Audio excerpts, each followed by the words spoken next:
এবার আমরা পড়বো অ্যালকাইন। অ্যালকাইনের জেনারেল ফর্মুলা হচ্ছে CnH2n-2।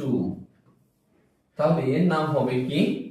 এর নাম হবে অ্যালক প্লাস আইন। অ্যালক প্লাস কি? আইন, অ্যালকাইন। তাহলে চলো দেখি। এখন n সমান যদি আমি 3 বসাই তাহলে কত হয়? C3H 3 দুগুণে 6 বিয়োগ 2, তাহলে কত হয়? 6 বিয়োগ 2 কত হয়? 4। C3H4। আসলে আমরা অ্যালকাইন নিয়ে একটু কথা বলি। অ্যালকাইনের ফর্মুলায় আমরা দেখলাম যে কার্বন কার্বন ট্রিপল বন্ড হবে। কার্বন কার্বন কয় বন্ড হবে? Carbon carbon triple bonded aliphatic হাইড্রোকার্বনকে অ্যালকাইন বলে। তাহলে যে কোনো যত বড় সিগুলি হোক না কেন, দুটি কার্বনের মাঝখানে একবার তোমাকে ট্রিপল বন্ড দিতেই হবে। ওকে, তাহলে কার্বন কার্বন ত্রিবন্ধন সম্পন্ন অ্যালিফেটিক হাইড্রোকার্বনকে অ্যালকাইন। তাহলে অ্যালকেন, অ্যালকিন এবং অ্যালকাইনের সংজ্ঞা আমরা পারবো কি? পারবো। কার্বন কার্বন একক বন্ধন সম্পন্ন অ্যালিফেটিক হাইড্রোকার্বনকে বলা হবে অ্যালকেন, দ্বিবন্ধন সম্পন্ন অ্যালিফেটিক হাইড্রোকার্বনকে বলা হবে অ্যালকিন, আর কার্বন কার্বন তিন বন্ধন সম্পন্ন অ্যালিফেটিক হাইড্রোকার্বনকে বলা হবে অ্যালকাইন। ক্লিয়ার? ওকে, এখন এই যে আমার হইল, তাহলে আমি একটা জিনিস এখান থেকে দেখাবো যে যত কার্বন সংখ্যা কমে বন্ধন তত বাড়ে, ঠিক কি না? আচ্ছা, তাহলে এইটার ফর্মুলা আমি কিভাবে লিখব? এইটার ফর্মুলা তাহলে C3 আছে, তার নামটা কি হবে? ইথ না প্রপ? কার্বন 3 হলে কি হয়? প্রপ।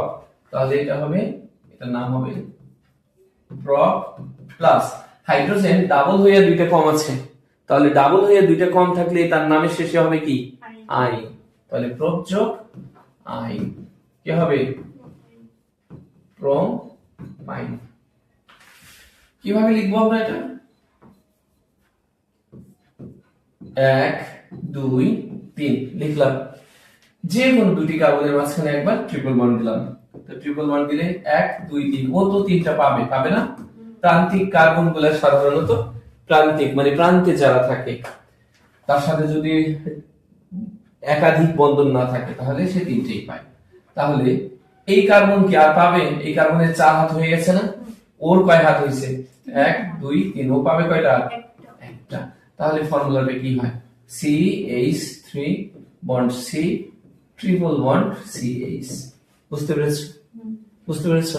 তাহলে এটাই হলো প্রোপাইন। আমি যদি আরেকটা দিই যে n সমান যদি আমার 6 হয়, n সমান 6, তাহলে n সমান 6 এর নামটা শুরু হয় কি দিয়ে? হেক্স দিয়ে, হেক্স। হ্যাঁ, তাহলে C6H 6 দুগুণে 12 বিয়োগ 2 কত হবে? 10। এখন এত বড় একটা আমি লিখবো এখানে 1 2 3 4 5 6। তাহলে হাতগুলো কি দিয়ে দেবো? যে কোনো দুটি কার্বনের মাঝখানে আমি একবার ট্রিপল বন্ড দিলাম। এখন তুমি বানাই দাও, হাত বানাই দাও। 1 2 3 1 2, সাবধান 1 2 3 4। ও পাবে না? পাবে? ও পাবে না, কপাল পোড়া। সিপি, তাহলে এই দুই সিপির আগে বন্ড ফিল, তাহলে ও পাবে, ও পাবে, ও পাবে। পাওয়া পাই পর এবার আর শুধু মিলেই দিই, দেখি এ কয়টা পায়? 1 2 3, গুণ এখানে 10টা হয় না? 3 4 5 6 7 8 9 10 হইল 10টা। তাহলে কি হয়? CH3 CH2 bond C triple bond C bond CH2 bond CH3। তাহলে এটা হচ্ছে কার্বন 6, তাহলে হেক্স, হেক্স প্লাস কি? আইন। তাহলে নাম হবে কি? হেক্সাইন। কথা বুঝেছো? তাহলে এটা হবে হেক্সাইন। ওকে, আচ্ছা, এবার আমরা যদি এই তিনটা বিষয়ের উপর একসাথ করি, কেমন? যে অ্যালকেন, অ্যালকিন এবং অ্যালকাইন। অ্যালকেন, অ্যালকিন এবং বিদেশি আইন হয়ে গেছে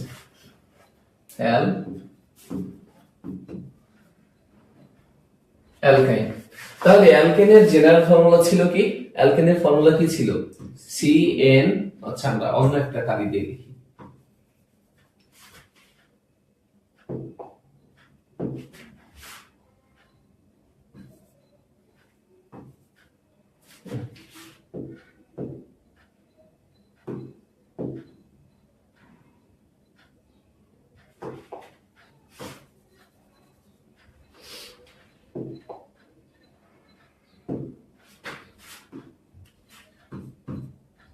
CnH2n প্লাস 2, তারপর এটা ছিল CnH2n, তারপর এটা ছিল কি CnH2n মাইনাস 2, তাই না? তাহলে এটা ছিল কার্বন কার্বন কয় বন্ধন? একক বন্ধন, কার্বন কার্বন একক বন্ধন, আর বাদ বাকি বন্ধনগুলো ছিল এরকম। মাঝখানে কার্বন আর কার্বনের মাঝখানে বন্ধন থাকবে কয়টা? একটা। এই যে বন্ধন, একটা বন্ধন, একটা হলো সিগমা বন্ড। আর এখানে ছিল কার্বন কার্বন দ্বিবন্ধন, কার্বন কার্বন কয় বন্ধন? দ্বিবন্ধন, আর বাদ বাকি বন্ধনগুলো এরকম। তাহলে এই যে কার্বন কার্বন দ্বিবন্ধন থাকে, একটা পাই আর একটা কি সিগমা। এখানে কার্বন কার্বন কয় বন্ধন থাকে? Triple bond, carbon carbon triple bond, তিন বন্ধন। এই তিন বন্ধনে একটা থাকে সিগমা, দুইটা থাকে কি পাই। ওকে, তাহলে আমরা এবার যদি দেখি, কি দেখি যে আমরা দেখি যে কার্বন সংখ্যা মানে একটা যৌগে হাইড্রোজেন সংখ্যা যত বাড়ে তার বন্ধন সংখ্যা তত কি হয়? কমে। যেমন এখানে হাইড্রোজেন আছে 2n+2, বন্ধন আছে একটা। এখানে দুইটা হাইড্রোজেন উদা হয়ে গেছে, এই যে এখানে দুইটা হাইড্রোজেন নাই, আছে? তার পরিবর্তে একটা কি আসছে? একটা বন্ধন আসছে। এখানে আরো দুইটা হাইড্রোজেন উদাও হয়েছে, তার মানে আর একটা বন্ধন বাড়ছে। তার মানে একটা করে বন্ধন আসে আর দুইটা করে হাইড্রোজেন উদাও হয়। তাহলে এই ছিল আমার অ্যালকেন, অ্যালকিন এবং অ্যালকাইনের আলোচনা। ক্লিয়ার? আচ্ছা, থ্যাংক ইউ।